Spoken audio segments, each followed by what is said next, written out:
தேவனாம் இயேசு கிறிஸ்துவின் நாமத்தில் அன்பின் வாழ்த்துக்கள். கலாத்தியர் 6:9 நன்மை செய்கிறதில் சோர்ந்து போகாமல் இருப்போமாக. நாம் தளர்ந்து போகாதிருந்தால் ஏற்ற காலத்தில் அறுப்போம். பிரியமானவர்களே, நம்முடைய தேவாதி தேவன் இயேசு கிறிஸ்து நம்மை பார்த்து கூறுகிறார், நன்மை செய்வதில் நீங்கள் சோர்ந்து போகாமல் இருங்கள் என்று. ஏன் நாம் நன்மை செய்து நமக்கு ஒரு பலன் இல்லையே, எல்லாம் நமக்கு எதிர்மறையாக இருக்கிறதே, நாம் நன்மை செய்தவர்களே நமக்கு எதிரிட்டு வருகிறார்களே என்று கூட இந்த நாளில் நீங்கள் கலங்கி கொண்டிருக்கலாம். தளர்ந்து போகாமல் இருங்கள்.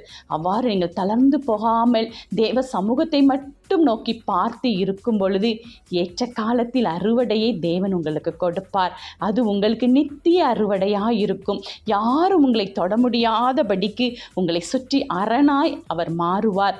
உங்களுக்காக அவர் ஒரு பராக்கிரமசாலியாய் எழும்புவார். எனவே சோர்வு வேண்டாம், தளர்வு வேண்டாம். ஏற்ற காலத்தில் அறுப்பீர்கள். ஆமென்.